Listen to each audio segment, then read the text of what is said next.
Well, hey, good morning to anyone else that's joining us Hey, Anne during. Marie and Ben Jetty are in chat. Yeah, yeah.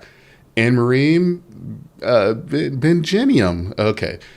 Can you hear me and Dag okay? Just want to make sure that we're off to the races. Um, so, Dag, you want to do a little intro for us? I'm still working on waking up, which I'm most of the way there. The intro is really easy. Hey, everybody, and welcome back to Beyond Trek Podcast. I'm Dag. In the room with me, we've got Jay. We are looking for some of your extra warm thoughts as two of our co hosts are out ill right now. Otherwise, it'd be four of us if we count. Are we counting If just we the one hand or both together? It's the mirror universe hand. There's the alternate universe us's who are podcasting for virtual Trek Con and Terran Empire. You know how it works, right? Yeah. But today we're going to talk about Picard season 3, aka TNG semi season 8. I think we could call it TNG Season 8. Why not? We might be eating our words though, because like I've talked about this with some friends, and they've been like, let's not get too far ahead of ourselves. Picard season 1 and 2 have let down some people, but this last episode came out Thursday. It's like 3 days ago, Uh huh. and there was a lot of stuff that I was very impressed by. Me too. Cool. Well, and so this is what I will say for anyone that may have Hold been. up. Hold up. We forgot to do one thing. What did we If you forget to haven't seen do? this episode, we're gonna spoil the hell out of it. So, spoiler alert. I always kind of take it for granted that if you're watching a Star Trek podcast, especially if it's going to be reviewing an episode of Star Trek, that there's going to be spoilers. But that's just me. I I could be crazy, but I think you're right because there's still forums that I will be on online, and someone will talk about something that happened in an episode of a show that was off 20 plus years ago and be talking about spoilers. Okay, dude, here's what I have to say about that. If you haven't found a way to get around to watching said episode or show after it's been off the air that amount of time, and you're in a forum talking about that, you're going to have to accept there's some risk of spoiler. I mean, I don't know. I I think there's a middle ground to balance out. And chat, help me out. I did boost my gain, by the way. I saw your comment, Ben Genium. I hope this is louder. Yes. Um, but there's like just like a two-way street. On one hand, we do want to be considerate of people who might be spoiled of it, because if there are people who are just discovering, especially Star Trek for the first time, I don't want to give them a bad like experience of like the end of TNG or the end of DS9 by then just rampantly talking about it. I don't want to be that person.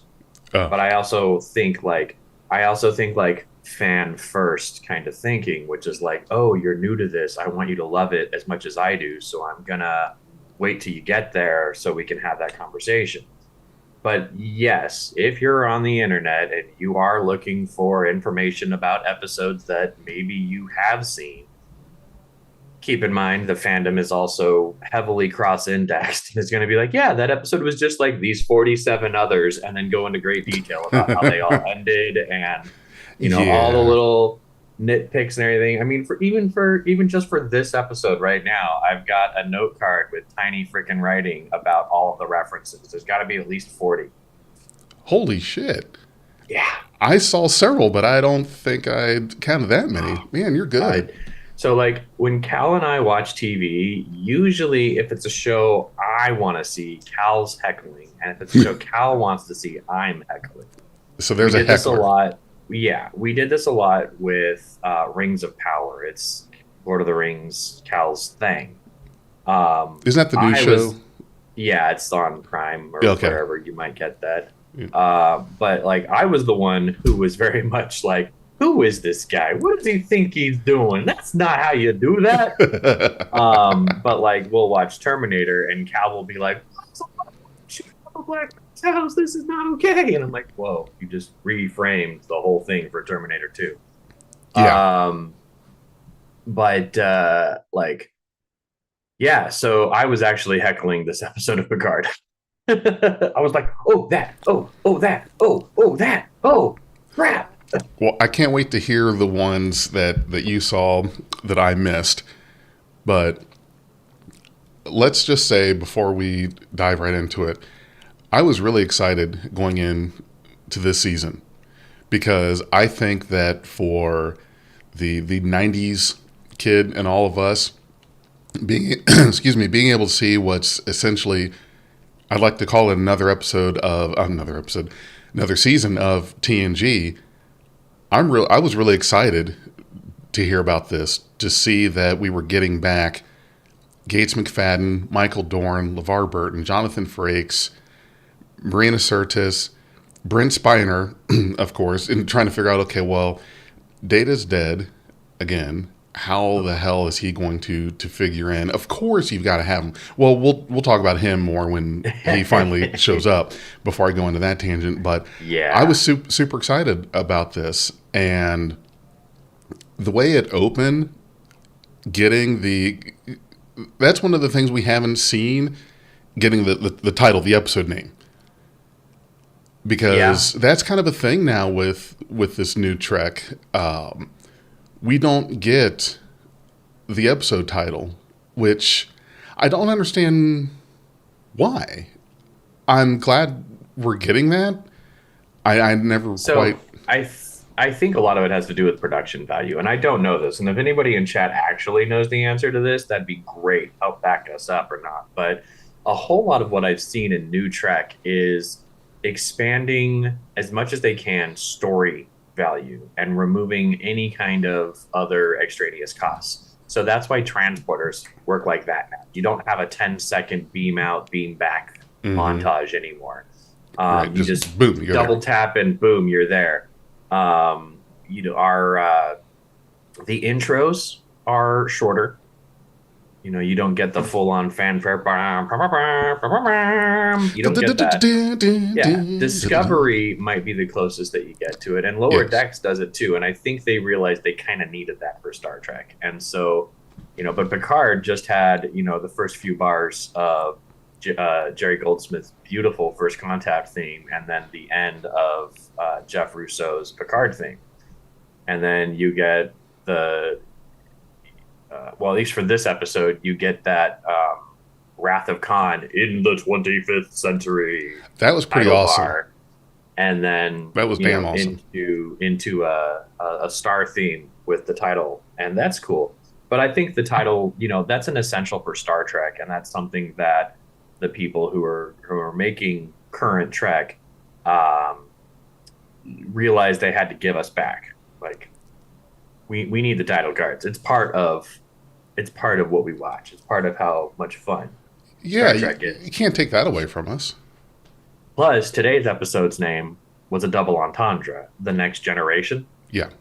And we'll get there at the end of that particular episode. I'm assuming everybody in chat has seen the episode, so we can just go right on into Let's the make that craziness. assumption. Is that a safe assumption to make? If you're in Uh, the chat, have you seen the episode that we're about to review? well, the other side is it's a live stream. We only have an hour. We don't have time to go into like a full on, this is what happened in the episode. Yeah, exactly. But in chat, if there's anything that you want to point out that you think we've missed by the end of this, or if there is any like what detail, like that didn't happen in the episode, yeah, call that out too.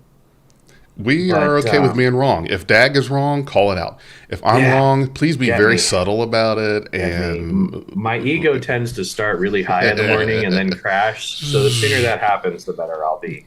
But we open on the Helios. It's Crusher's ship, and there's somebody else in there with her that she locks out. And one of the very first things that I noticed is like in this whole like scrolling by of the opening scene there, she's got orchids. And the orchids only make sense on a second watch because orchids have a very important legacy with the history of genetics in science. Uh-huh. Because you can like clone orchids and see how Yes. their color patterns appear, and that will help you figure out the genetics of Aren't they orchids. easily clonable? Isn't that the Yeah, thing with orchids? Okay. yeah. There's special words that I don't remember, but we see the orchids, and we know there was an orchid. I'm pretty sure it was an orchid in Cause and Effect when Crusher spills her water all the time. I think she was clipping an orchid in that scene. I want to say you're Um, right. At least I don't and remember it enough to be able to tell you if you were wrong or not, but I think you're probably right. and then we see masks of the cry now smile later masks, which are very Yeah. dramatic masks, theatrical. Crusher was a director of plays. Hmm. We see Jack Crusher's belongings, some kind of suitcase of Jack Crusher's, and instantly, if you're hip to all of this, you're going, did she clone Jack? Oh, What? But I think one of the cool things that I noticed was that the L cars readouts on the Helios were the old like pink, purple, and yellow of the 2360s L cars from TNG. when the ghost isn't doing it for you, the green ghost, go ahead and just clone Oh my your. God, Jay. Yes. Hey, it's early morning. That would have I'm been the best slappy. thing to see on the Helios as a candle. Oh my. Mm-mm, mm-mm, mm-mm. I regret opening my own mouth. Yeah, yeah, yeah. So okay, so the Ilios is being boarded, unknown people. Crusher locks the kid out, and grabs a phaser rifle. For some reason, it's a pump action phaser rifle. It makes me wonder if the pump action is like increased charge. Like this is how we decide it's going to be Hey. lethal versus just stun. Because the two things she shot disappeared into a volley of sparks. But a pump action energy weapon, that just seemed a little weird to me. Also, the dumbest thing about that rifle was, you're in the middle of a firefight and it just calls out to the bad guys, hey, we're out of power over here. Go ahead and shoot. It's cool. Your clip is empty. Get her! I mean, I know when I'm out, it's like click, click, click, click, and that always happens in like the detective shows, and everyone's like, haha, you're out. I don't need a freaking announcement. But yeah, just broadcast it on the PA. If it's connected to Bluetooth, is it playing music too? Hey, everybody, Dr. Crusher is out of weapons. Here's her location. Now's your chance. I was actually Great. cool with the pump action. I really think that between that, the pump action, and the machine gun like weapons that the other dudes had, Those are wild. those were freaking crazy. Now I'm okay with this because I like taking it down a step, bringing it back to some visceral realism that we're used to. Because think of it as a futuristic pump action shotgun. She had a shotgun. Let's just, it was a pump action rifle. They had machine guns. I really think that that's a good way of taking, because when we're dealing with shows that are in the future like this, of course, we're using our imagination to depict what would things be like in the future. And I like that they took this and brought it kind of down a step where it's something that feels familiar and sounds familiar. The whole pump action shotgun thing, the machine gun kind of thing, might just be me, but I like little things like that. So I was good with it.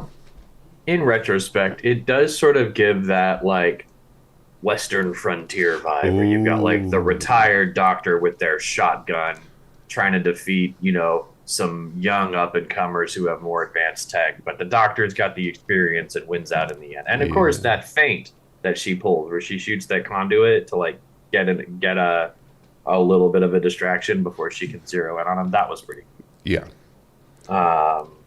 Faith Howell in chat says, cloning your dead husband and living alone on a ship in the edge of the world is a no-no.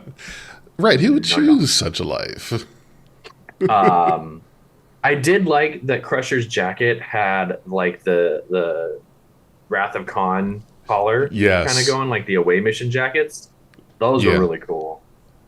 That was nice. I did like that. I'm glad that that came back. So she gets shot. She leaves this message for Picard, and then we cut over to Picard, and we get to see some cool stuff in his house. The Enterprise painting that had hung up on the Enterprise D. A lot of relics here from the Enterprise D. Obviously, they went back to the saucer wreck They had to because recover well, I would imagine they had to recover as much, well, everything. They yeah, had to get everything off there because there was what, Viridian 4 was populated, and eventually they would go over and find it. yeah, yeah. What the fuck is That's this? This true. there's a ship here.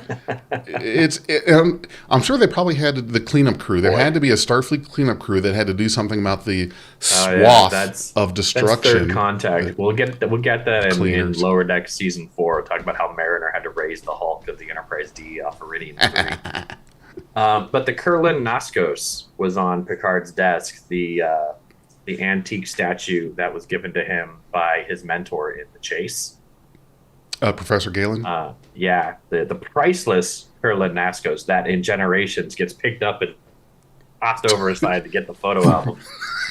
Um, any thoughts about what Frontier Day? I guess is the day the Enterprise, like Archer's Enterprise, left to explore. Let's see. So Frontier Day they're celebrating the 250th anniversary, right, of Frontier Day. And that takes us back to 2151, which was the first adventure of the NX Enterprise under Archer.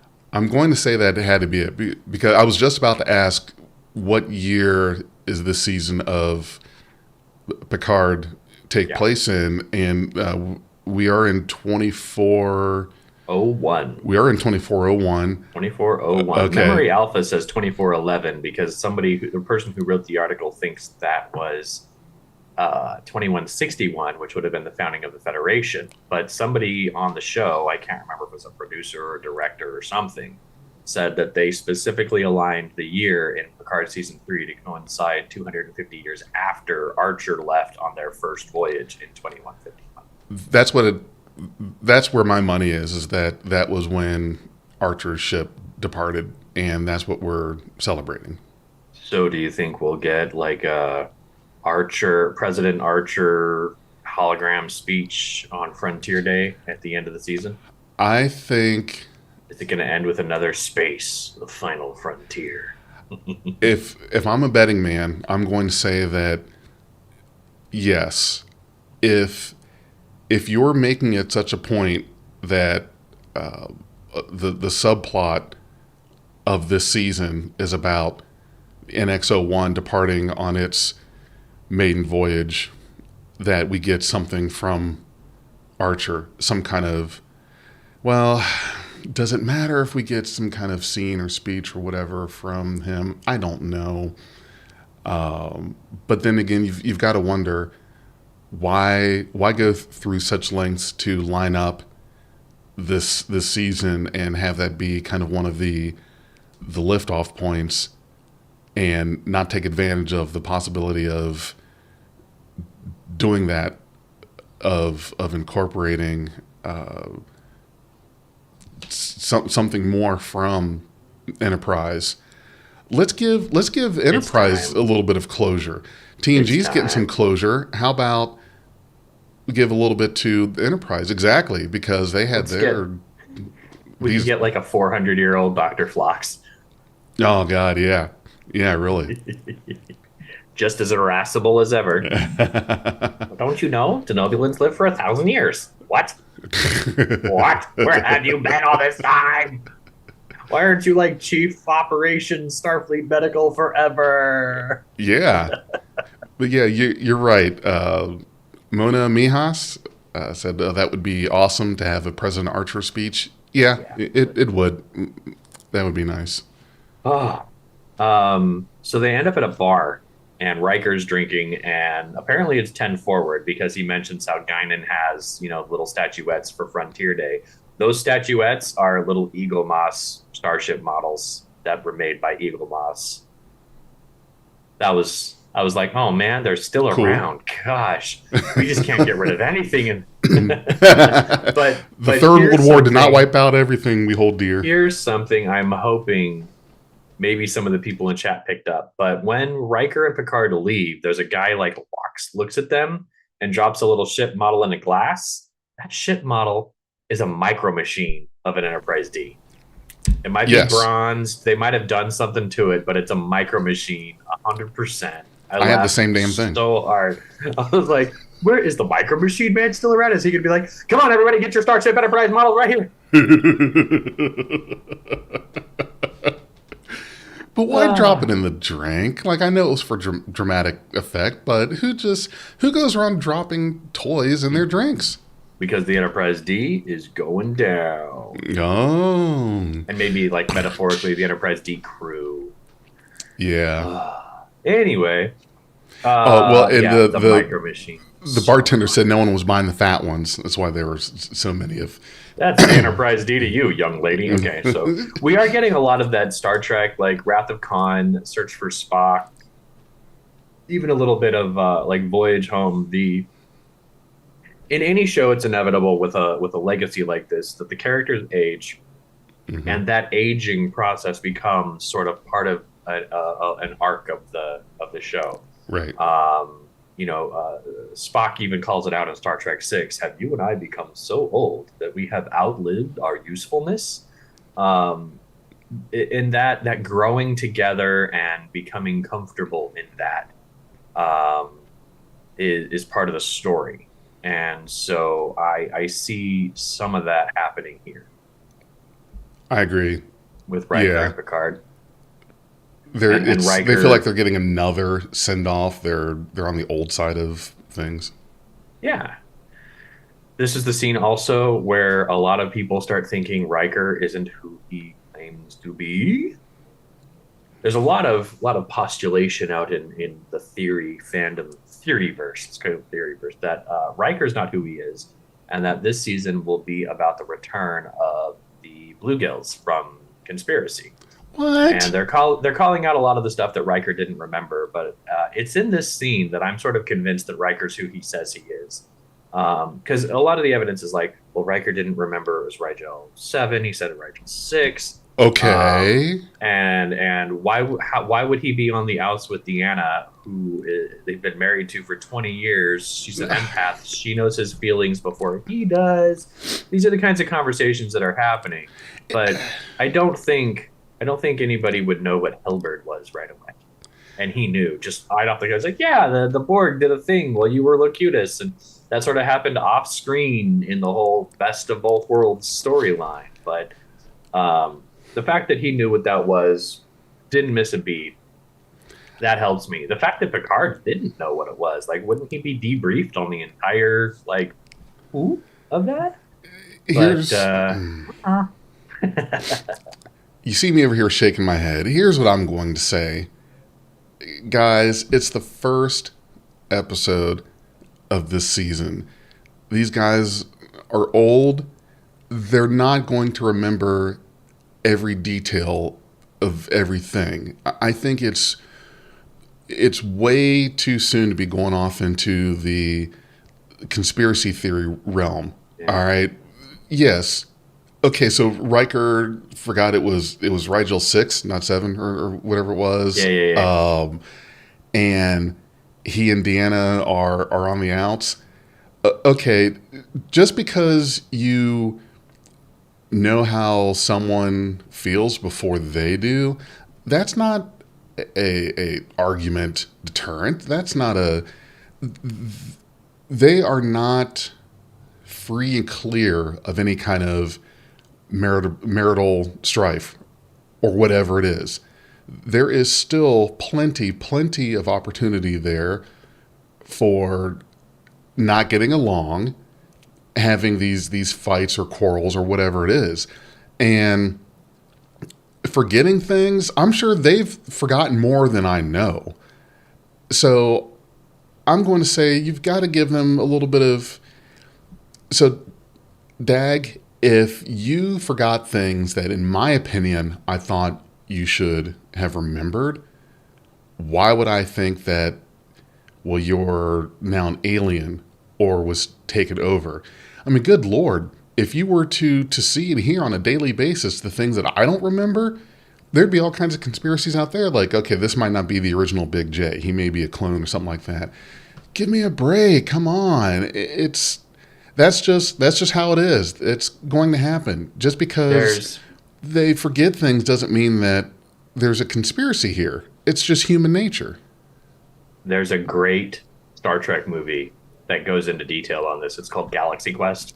It talks about this Yes. this group of hyper obsessed cadets that keep Uh-huh. reminding the captain of all of the great missions that the captain can't remember. Yep. And then at some point, the captain needs their help, and they're able to defeat the bad guy with their encyclopedic knowledge of the ship's innards and functions. Right. Yeah. And of course, because the thing is, this is the other thing that I want people to realize is that it's easy for us on our end to analyze these things and to expect a certain degree of memory from them because we watch this as episodic shows. Put yourself in their shoes. The thousands, hundreds of thousands of hours spent in space, all the planets, the missions, the this, the that, everything else. Of course, there's going to be all kinds of things that they don't get right. So basically, to sum up my beef, this is, and if hopefully you guys like, I've been doing this little thing called Big J's Beef, my little short shows where I find things like this to kind of nitpick or talk about. But here's my beef about that is, let's not look for things to say are wrong or a conspiracy. Forgetting the number of a planet does not mean that suddenly we're dealing with Thomas Riker. Getting into a fight with Deanna does not mean that we're dealing with a clone or Or a bluegill. or a bluegill. Okay, this is human nature. This is normal stuff. Okay. Plus, if carry you've on. seen the preview for the next week, you know that like there's a conversation that takes place where somebody rips somebody else a new one. Well, now you know me. I'm very anti. You know Yeah. what's funny is I have to spoil it. I'll watch previews for things. Like I watch all the previews for the show leading up to this, but I won't watch the week to week previews. Is that kind of weird? No. I want to call out a really obscure reference that Okay. not a lot of people may have picked up. Maybe All right. Jorg Hillebrand, the guy on Twitter, who just recently came out as a consultant for the last 2 seasons of Picard. This dude has impeccable notes. But there's a scene in this episode where Picard is at his desk and he's listening to music, and then he looks up and he's like, and then he asks the computer, "Do you hear that?" And the computer's like, "Yes." And so he turns the music off and he goes and he hunts down his 2360s comm badge. Mm-hmm. He heard that through the music. And if you remember, there was that scene in, I can't remember if it was Insurrection or Nemesis, where he can hear a misalignment. And Jordy's like, "You can hear that?" That was He's an like, Insurrection. When I was at Ensign, I could hear a even greater misalignment. Yeah. And we also learn in Nemesis that Picard had Shellaf syndrome, which is a disease that makes your hearing hypersensitive. And so I love how that kind of just came together, even if that wasn't intentional, it's still there. That was nice to come together. If that was not intentional, I'll give it to him. You get a good freebie there if you are. Yeah, that's a nice one. We'll allow that. But yeah, that was Insurrection when you're talking about the hearing the misalignment. The alignments? Okay. Then we flash over to cyberpunk drug world where Raffi is hitting up in Orion for some drugs. Somebody calls out to Marion drugs. And I was like, what is that like? You just see some stone person who's like Cheech and Chong or something. I don't even know the reference they'd make. Man, dude, I need that good stuff. They wouldn't even say it that way. They'd just be like Cheech and Chong in their van for 3 hours, eyes red or something.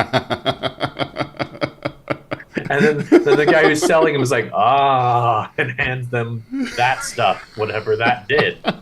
But there was one drug application I saw where one woman like flashes eye things at Yes. another woman, and I was like, that feels like the game.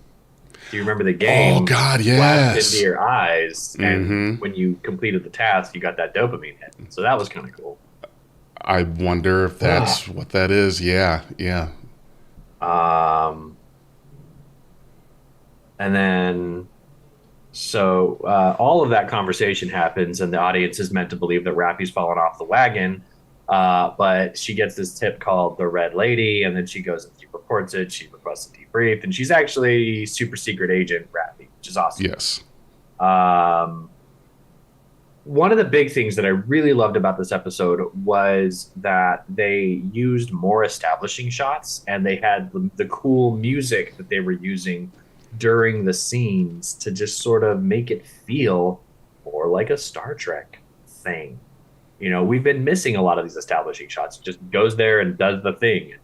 Poof, here we are back at the thing. And in this episode, we got to linger on that beautiful space station for several seconds, and we get to see this cyberpunk world for moments before it's just Rappy talking to a drug dealer.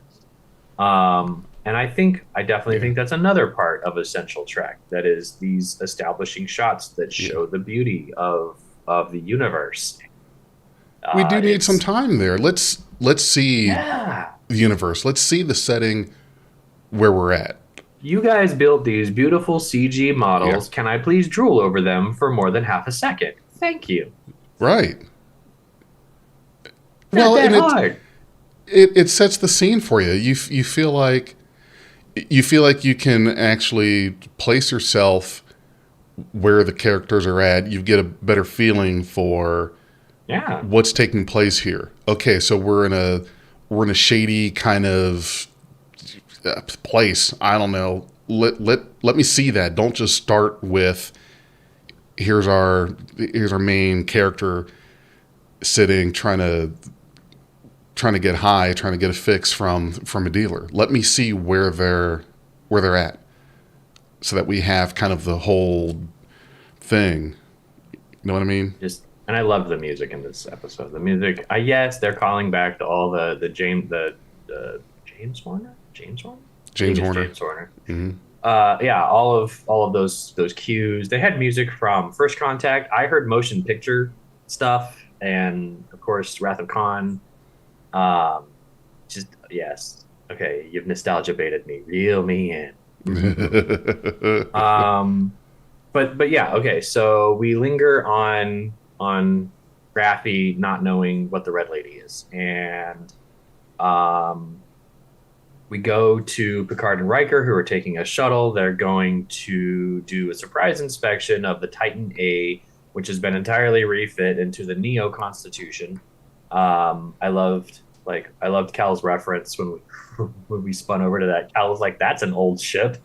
I was like, "Yes." Okay. But yeah, they kept that ship's very like retro, design and angles and stuff like that. It definitely evokes much more Constitution than any other sort of ship frame we've seen up to now, I think. Very much nostalgia with that frame.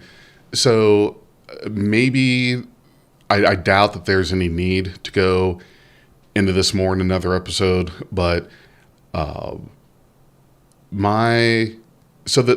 Titan,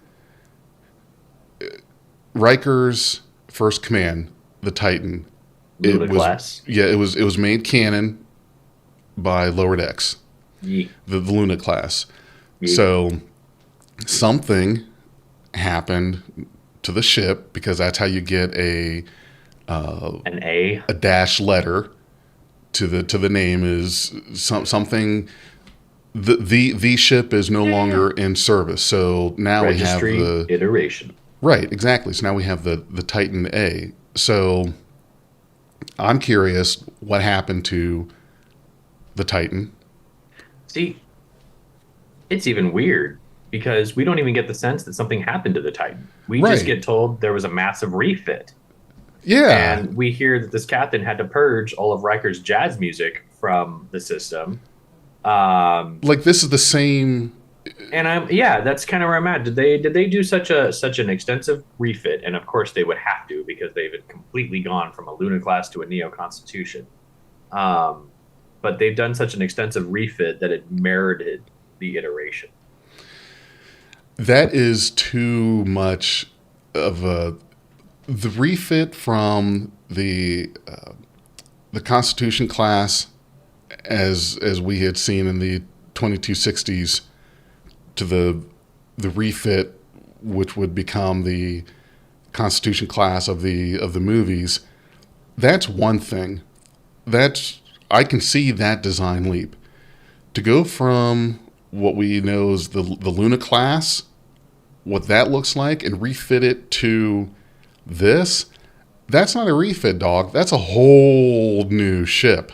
That's It's a ship of Theseus. yes. You're You're not selling familiar me with on that. the weirdness Yeah, of if that? you replace every board, is it still the same ship? Kind of thing. And I get that, but the frame is just it's too radically different. It is just it's I Yeah, you I know agree with you. you hear what I'm saying. Like I get that they wanted to have this nostalgia throwback of the Constitution class. But they also wanted to have it tie into the part of the plot was it having been Riker's ship. But there's too much suspension of disbelief. Okay, you want me to go from saying this was a Luna class and it went through a major refit and now looks like this. I don't know. I don't know. Should I give him to it? Should I give it to him, Dag? Should I give that much suspension of disbelief this early on? It feels like a lot. It feels like Big J's asked to give up a lot of.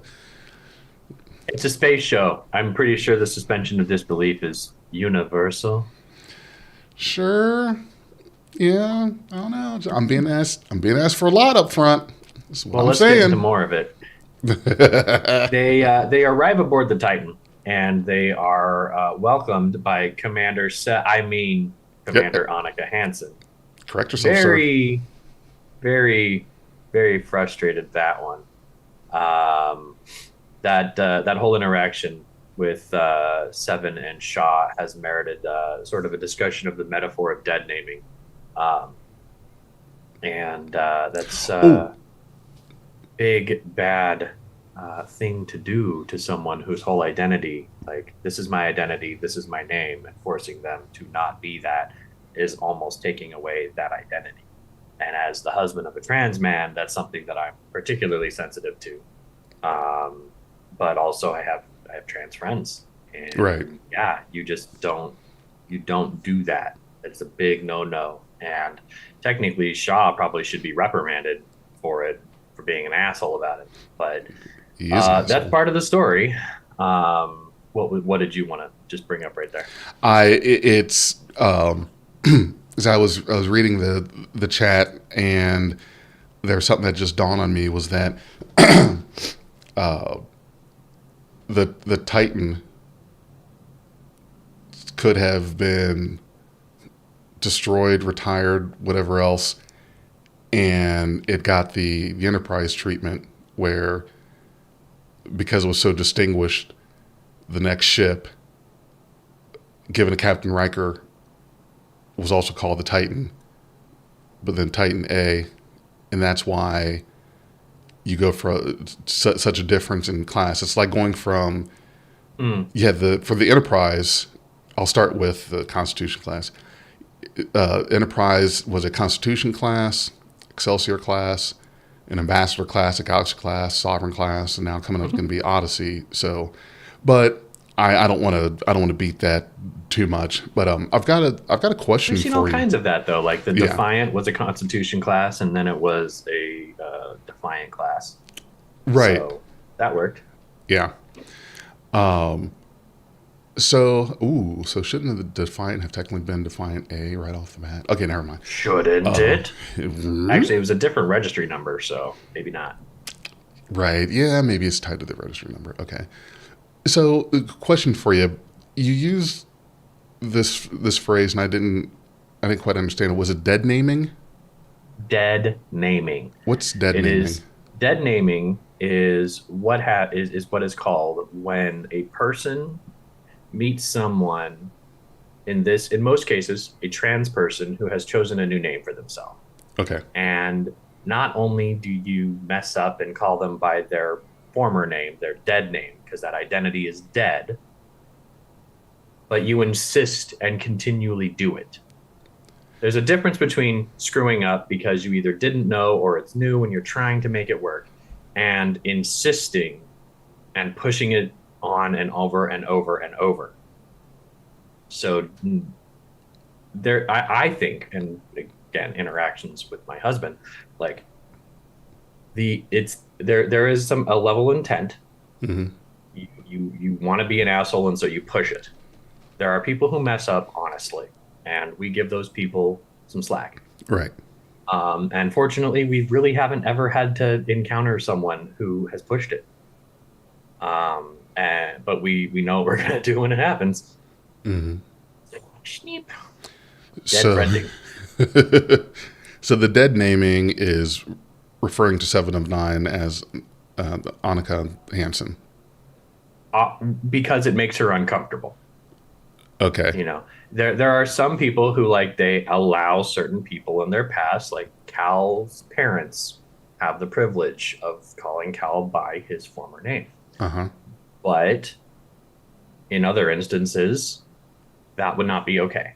And so Seven is clearly upset about this. And then she has this moment with Picard and Riker later where she is very not okay with Captain Shaw as a leader. Right. And so you can sort of infer from this interaction that Shaw being not just a jerk, but also um, anti Borg in general. He made that pass at Picard about, being a former drone and all that. Hmm. Um, he's definitely, maybe he fought at Wolf 359 and he's just like phobic, Or he but lost someone at Wolf maybe, 359. maybe, but that doesn't give you the privilege or the right to be a jerk to those people who were affected that way. Hmm. And if Seven's preferred name is Seven or Seven of Nine, and this guy keeps insisting, no, you're Annika Hansen, that is dead naming.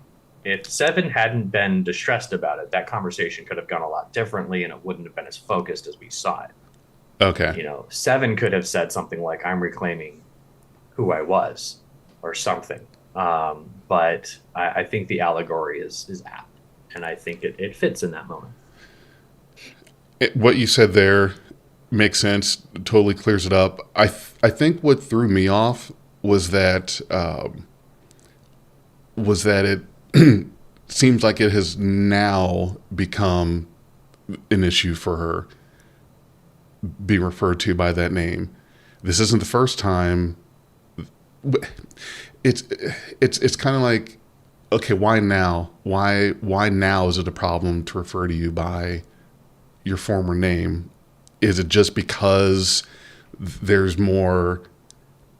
It's being used more of a, okay, this is going to be your name as an officer on this ship. Now suddenly it's a problem because I'll give you two answers to that question. One in okay. universe, one out of universe. Okay. In universe, Picard and Janeway sponsored Seven's admission to Starfleet. We Right. hear about this from Seven's own mouth. So sometime between the last episode and this episode, Picard and Janeway were like, "You should definitely get into Starfleet." Her actions Between for season 2 and season saving, 3.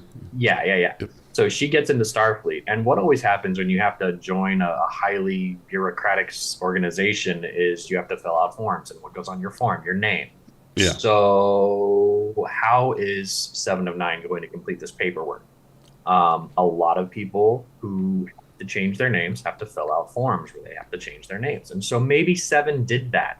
Okay. And Shaw just refuses to acknowledge it because Shaw is Borgophobic. Right.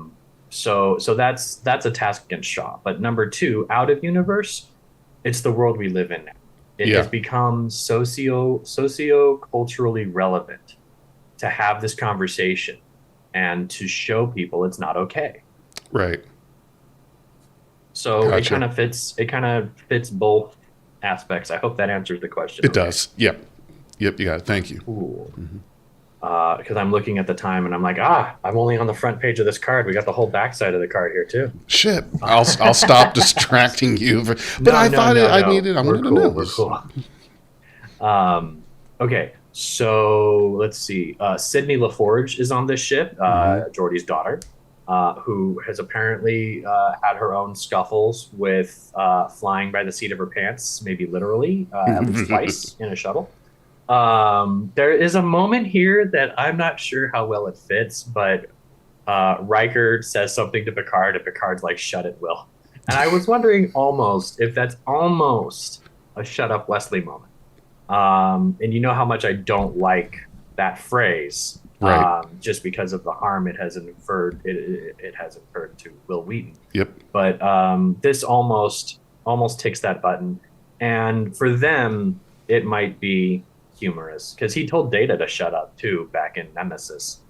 Yeah. Um, Another thing Picard didn't know, like alert engineering, like we don't do that anymore. It's all automated.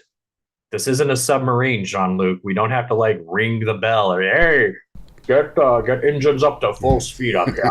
We're going. They're gonna hunt the Red October. Wait, what?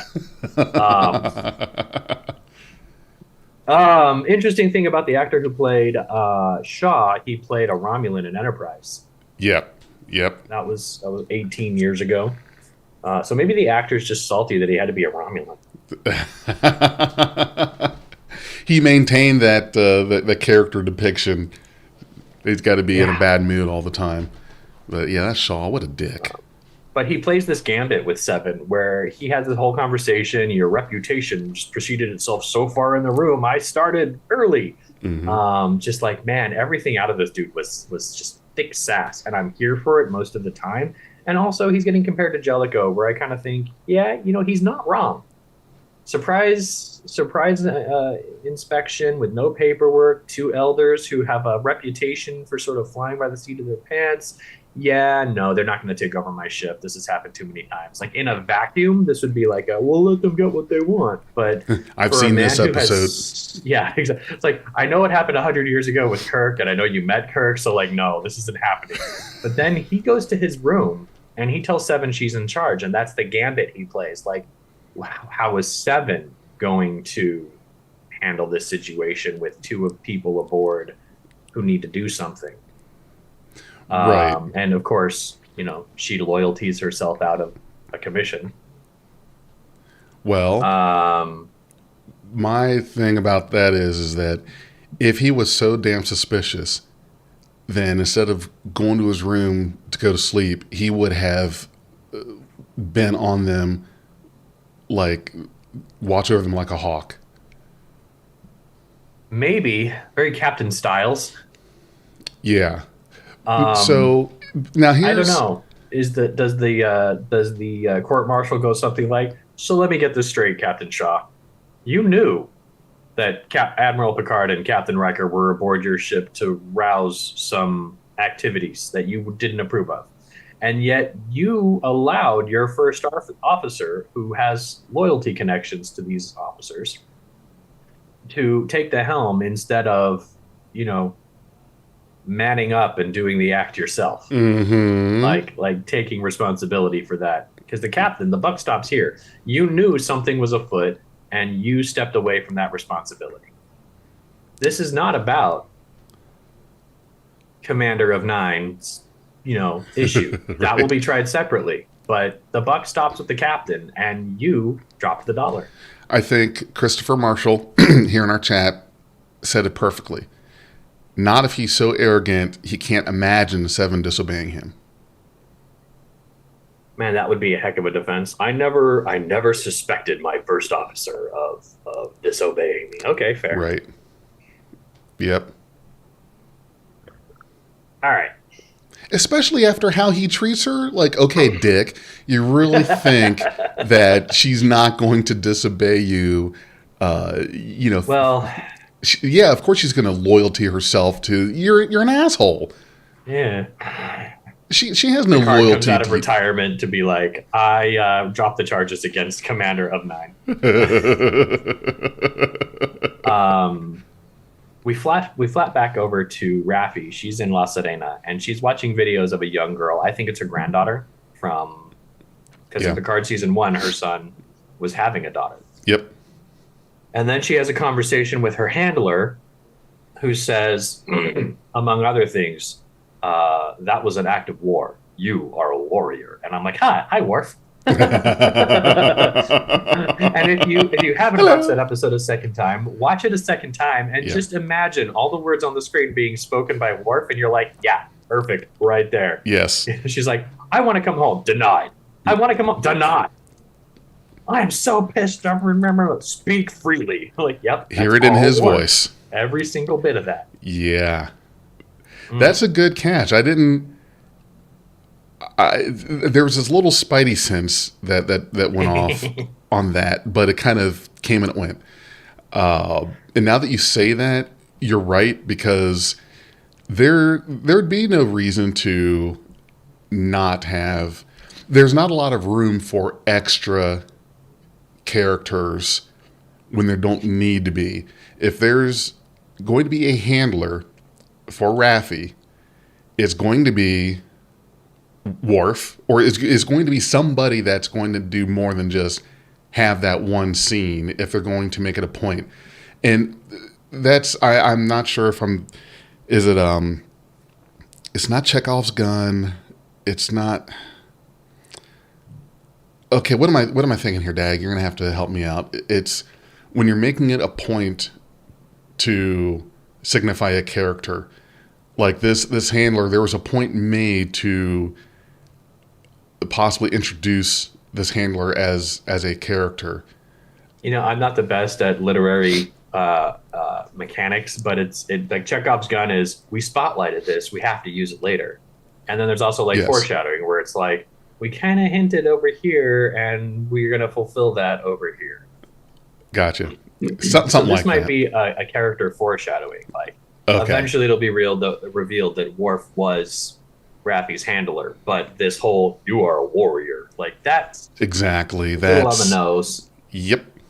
And it makes sense for Worf, because he starts out as the con officer on the Enterprise D, goes right into security, goes from security to strategic operations on one of the most coveted institutions, like in Deep Space Nine. It's the most important station of the Dominion War. It's right there at the wormhole. You've got a guy who has experience with the Borg, with the Dominion, with the Romulans. He goes and he becomes the ambassador to Kronos, so he has a ton of information about Klingon stuff. Mm-hmm. Yeah, for like a day. He just comes right back. He loses one Targ hut to General Martok, and he's like, that's it. F this. He's in the perfect spot to become a security intelligence officer. Yeah. And to be high ranking at that. Like, it's 2301. He was born in 43, so he's almost 60 years old. Or I don't know about the actor Michael Dorn, but the character is almost 60. Yeah. So yeah, I love that's there for him. Let's see. Mona Meha says the man at the bar dropping the little ship in the glass was more of the Chekhov's gun. Okay. Yeah. Again, I agree. I am not a literature mechanics specialist. I just know that if Chekhov has a gun in an episode, he's going to use it later. Yeah. Right. He has no reason to hold a gun. Yeah, exactly. Like Star Trek 4. Chekhov had a gun And then on the Enterprise, on the CVS, no, that's a store, That's CGN Enterprise, when he's like, I will have to stun you, and he goes and he tries to fire Chekhov's gun, and it doesn't work, which is that's the funny part. Um, so let's see, we get Riker and Picard with cadet accommodations, like not even like lower decks coolness. Just here's freaking some bunk bunkers bed. and some old school Star Trek, really crappy beds with the little pluff pillow and no blankets, or maybe a little lame parachute. Not even a freaking blanket. Now there's this line that when Picard said that he'd never been so humiliated, and Riker says something about and I've never had to get up to pee so much. I felt that one down to the bone marrow because oh my god, when you get old, it's going to happen to you, Dag, if it hasn't happened already. But it's just it's like every freaking feels like hour you're getting up, going to the damn bathroom when you're trying to sleep. So when he said that, when Riker said that, I felt that. I was like, oh, ooh, yeah, I mean, that's I try to drink about 90 ounces of water a day, so I have a reason. well, that's good. That's yeah, Right. you know, got to stay hydrated. Ooh. Especially in this like desert California air. So we have 5 minutes to get through the rest of the episode. And I'm Uh, just gonna micro machine. Don't we have like 5 minutes? It's like no, we have until noon Eastern. noon Easter. So we We have like just 20 minutes. yeah, Oh, okay. yeah. Well, that's better. We got the extra 15 because I told our Thank you, chat. wonderful event coordinator Ryan T. Husk that probably do about an hour and 15, hour and a half on episode review. So That's cool. we All yeah, right. that's So why I we have felt like we until started noon. early. We didn't start on the hour, Ugh. so we don't. DJ Kitty Cat, they didn't solve the prostate issue even in the 25th century. Ah. So you're probably sitting there sweating, wondering, Big J, why are you running your mouth so much? I'm looking at the time right here. I'm like, we're perfect. We're right on time. You thought we had 3 minutes left. I can't sweat. I'm dehydrated. There's not enough water in California to let it go to waste. So then Seven calls Picard and Riker to the observation lounge and is like, you tell me what you're doing right now, yo. And Riker's like, how do you talk to an admiral? She's like a friend, bitch. Right, right. Like, bitch, you're on my ship. One. Two, I called this meeting. You're in my house. This is between me and Locutus. You can stay out of it, okay? Yes, yes. Borg to Borg, you can go tell your story walking down the hallway. Like, listen up, yo. I want to know what's going on. It's funny that Shaw made the whole like you're a Borg and not like you're a weird organic android. Oh. Um, Yeah. but they keep have their forgetting conversation, and Seven's like, "All right, I side with you." And oh, by the way, several hours before I rerouted us to the Righton systems already, so I trusted you before we even had this conversation. Well, she Like knows even if what's she up. had airlocked them, they'd be where they need to be. Well, you got there one way or another. You know, airlocked your asses, so here you are. But we get some more ship porn in the whole the exiting of the vehicle. Shaw's pissed. Shaw wakes up because there's some clanging happening. He's like, a nebula I don't recognize. Oh no. We must be on the edge of Federation space. It feels like that's like a Badlands kind of area too. Did you feel that? A little bit. A little of that bit, nebula? yes. Can I talk about the bridge setup real quick? Yeah, let's talk about the bridge. So, this has always bothered me in general about Star Trek. Really, I think almost about any sci-fi. Okay, so when you're on the ship, let's just say it's okay. So there's 3 shifts, duty shifts, right? 3 8-hour shifts.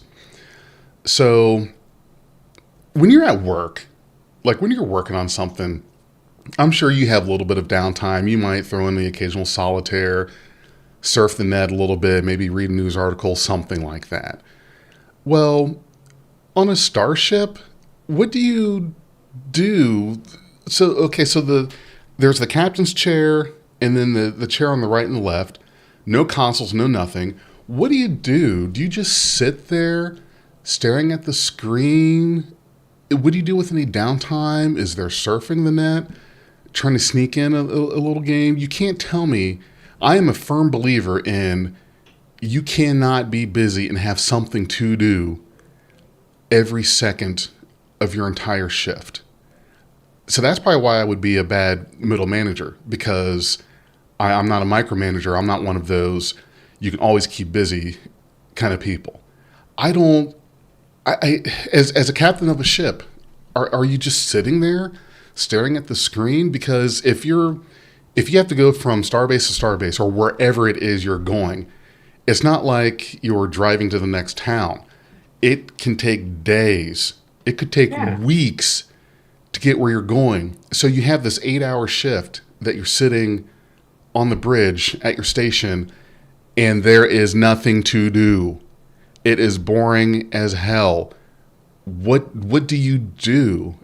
I can't, like, it drives me crazy. It drives me crazy to think of being on the ship and just sitting in your chair, and you do what? What do you do? I'll tell you what you do. If you're the captain of a ship and you have a bridge as sleek and smooth as the Titan A, Mm-hmm. and you're just ferrying somebody from one place to another, you put Xanadu on the main viewer, 1980 movie starring Olivia Newton-John, and Xanadu.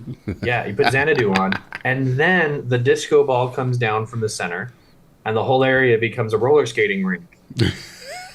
I can't believe you went there. And then the delegates, any diplomatic people who are there, they're invited to go roller skating with you. And it doesn't matter who you bump into, and you can play like Red Rover, Red Rover. You can do all the cool games that you did at the roller skating rink. No harm, no foul, and then everybody goes right back to their duties once their shift ends. But yeah, you just turn the bridge into a giant disco roller rink. Prove me wrong. All right. I might go watch Xanadu today. I have it on DVD, and I love it because it came with the CD too, and the music slaps. It is. It's a good watch. Oh yeah, good music. By the way, slaps is modern slang. I just learned this. You just learned this? I knew that, and I'm the one that's the old, like, on the tail end. Kids, Jay, they're like in tune. Like, yeah. Does your son ever be like, Dad, get your whip, let's go? And you're like, my whip? I'm not a Ferengi. No, not that. Oh, but you know what my youngest daughter did say the other day? She was on her tablet watching something, eating something. I don't know what it was, but she used the phrase, Dad, this is bussin'. And I said, what? I said, you're 8 saying, what's bussin'? What's that kind of slang? And I don't know. If anybody in chat can tell us what bussin' means, it'll make us feel relevant again. Thanks. Well, she told me what it meant. She said it means this is good or something like that. Oh, wow. Yeah. Why use 2 syllables when 1 syllable does trick? Exactly. It's like spelling thick with 2 C's instead of 1. Like you're using the same amount of letters. Why make one a different letter than it needs to be? Get off my grammar, you darn zoomers. I know. I can't stand it with all this millennial talk. Major joking, of course. That's what it was, DJ Kitty Cat. It was I had made her something. It was either bacon or something. It was something I made. It's food, and then she said, "Dad, this is bussin'." Yes. Bengenium tells me slaps is old now. I just learned it, and it's already out of date. Thanks, Bengenium. I got one on you. Oh boy. Oh boy. I'm still over here being like hyphy. You know. Wait a minute. Here's one. I'm working on my fit. It's my shirt, my fit. Do I have to have a hat? Is all the accessories? Okay, so I went to a D&D game, and I had a bunch of Star Trek stuff on, and some dude told me he didn't expect to see somebody kitted out in Star Trek. And I'm like, kitted? It's not like the Kitted. stuff sitting in a box by itself, but whatever. Man, I blame COVID. I haven't gotten out in like 3 years. I don't know what anybody is saying anymore. Oh boy. So Garrett, the Red Lady, like that thing is like Mm-hmm. huge to me. Why is Garrett the Red Lady? And if you're watching, you're like, who is Rachel Garrett? She's the captain of the Enterprise C. Mm-hmm. Well, What happened there? because when she was captain, their uniforms were still the monster maroon. So it was red, a lot of Oh, then red. they could have called her the Maroon Ma'am. That would fit better.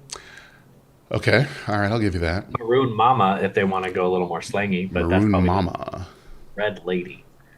Yeah. I was almost expecting them to pull like a Red Angel joke. Like, is there a statue of freaking, you know, Yeah. Michael Burnham? Have they got rid of their like it's treason to talk about Discovery now because it's after the time we care about it? But Yeah, no. right. Garrett, So what an awesomely cool yet obscure choice. yeah, For Frontier Day. I like it. You know, I'll take maybe it's it. just a thing that happens to captains of the Enterprise. But then where's Harriman's statue? Where's Kirk's statue? Probably, well, if a Kirk statue would be on Earth, of course. If Harriman There's has a another one statue, on Kronos. right? Yeah, Most formidable Federation enemy. Harriman's got to have one somewhere. But okay, so this recruitment center, what planet are we on again? I totally missed it. I don't think I even caught the name of it. It was District 7 is what Rappy called it. Right, District 7, but And once again, an incarnation of Rachel Garrett has to go through a portal to meet her doom. yeah. That's a hell of a weapon. Just going here and back. Yeah, just no, yeets you over here. quantum tunneling, thinking in portals weapon was like, whoa, that's It's the quantum yeeter. the quantum yeet. The quantum yeet. Quantum yeet. It's not quantum leap. It's quantum yeet. Quantum yeet. That's just the 21st century slang now. See, is yeet still popular? I think hope so. yeet still better be valid still. 'Cause I'm In still like using 60 it. years, we're gonna have like yeet, wow, and cool, Mhm. and that'll be like the 3 successor slang terms for coolness. So yeah, we see the Starfleet. This is an installation where like it's a recruitment center. Is what it is. Yep. And it gets trashed. And Raffi is just like really broken up about this because she's been waiting for months for this thing to be weaponized, and here it is, first targets against Starfleet. So that's bad. Flashback to the Titan. We head on over to the Helios on a shuttle. And Riker and Picard get off and go scouting about and do a really cool like impromptu crime scene investigation. We're like, you ever seen ashes like this before? I was like, that's kind of astute, Riker. Like, you're on it. But like my thing is like at the end, that ship that shows up, I immediately went Sona because that ship looks way like a Sona vessel. You know what it? There's this game, Star Trek game out there called Star Trek Fleet Command. Huh? And for anyone out there listening who may know what I'm talking about, but there's a ship in that game. It's called the Vidar. It's a Borg modified kind of ship. It looks a lot like that. So if you are familiar with that game, that might be what you thought of there. Very much look like that. Which that's kind of what I got from it. And in this last several minutes that we have here, why don't we spend some of the time talking about are there predictions already on who predictions? We know who the dude is Beverly's.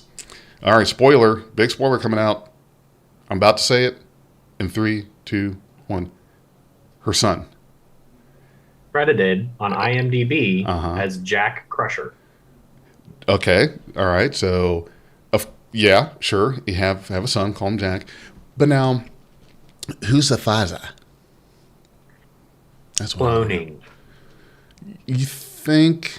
I mean, the orchids, they were like a dead giveaway to me. Plus the fact that the end credits are very personalized. Like this is Raffi's end credit where it says "Do not blame, do not seek anger," and that's very like also like in line with like Worf's new pacifism. Um, I definitely think that Jack is a clone, and where he picked up a British accent in a vacuum completely eludes me. They do this all the time. Like Shinzon, raised on Romulus, has a British accent. Right. What the heck? So, okay, I do get the because one of the side plots here in regards to the crew is that Beverly ghosted everybody for like 20 years. So we're going to find out what that was about. Apparently, this was just some like she just up and was gone and just cut everyone off. So are we saying that this she did not birth this person? This is not a natural born child. I thought she said I could have. I might have to rewatch it again, but I thought the word son came out. It did. Like It did. He said, "I'm her son." I'm her son. Right. Okay. He says So that. but But he I'm wouldn't say that if he gonna. was a clone. If he was a clone of Sure, he would. He's not a clone. He is the son of Beverly and Jack.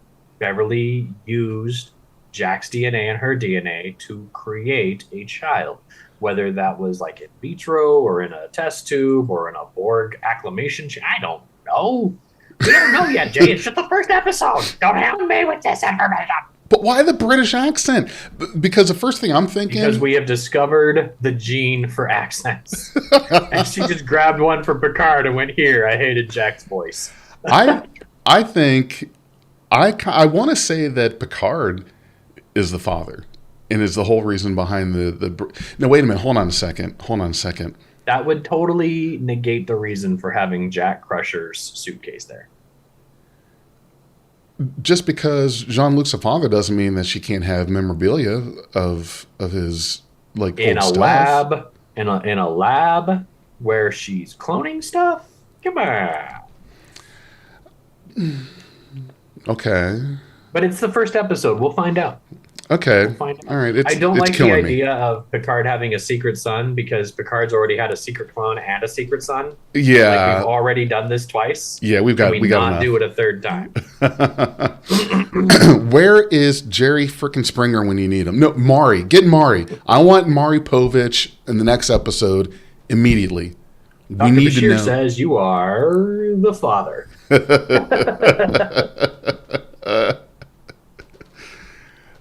So Uh, I'm gonna go with clone, and somehow okay. clones in the future are just gonna have British accents. So that's just how it is. For some reason, cloning. If you're cloned, here you go, British accent, ready to go. Get to take it if you like it or not. But So, yeah. can we talk about those end credits? Oh yes, Because yes. there's some cool little like cool little details in there. My favorite one is the musical notes. Do you Hmm. remember seeing that? There's like that whole page of like musical notes popping out, and Yes, somebody love was it. like, "Oh, that's a total reference to Harry Kim." And I was like, "How was that a reference to Harry Kim?" Yes, he played the clarinet. I get that, and he had some sheet music. I get that too. But do you know what the notes are? It's got a Pop bleep. goes the weasel. No, it's literally it's yeah, it's the notes to Pop Goes the Weasel. I was like, Yeah. it's totally Ah. data right I don't there. read notes. Completely Yeah, I don't know 100% music data. notes. Well, The we've Fleet we've Museum. we got a couple Oh, minutes here, Dag. yeah, Picard 47 Alpha Tango. Yes, It's his password from First Contact that's right. when To he unlock initiated the self the destruct. no, that was to answer the hail from Admiral Hansen when he was sleeping. Same He thing. woke up and oh yeah, Because he okay, goes yeah. That's initiate his, self destruct authorization Picard 47 Alpha Tango, and then yep, Crusher is like, I agree as the CMO. Dr. Beverly Crusher, Charlie 22 Beta. yep, yep. Um, and then at the end for Annie Wershing For Annie, passed away Best board queen. Miss you. Most intimidating board queen on screen. I would say. Yeah. Everybody's free to have their answers, and I remember being there at first contact. That was scary as hell too. But yeah, I think Annie brought back the menacing aspect of the board that we've been missing. Yep, she did.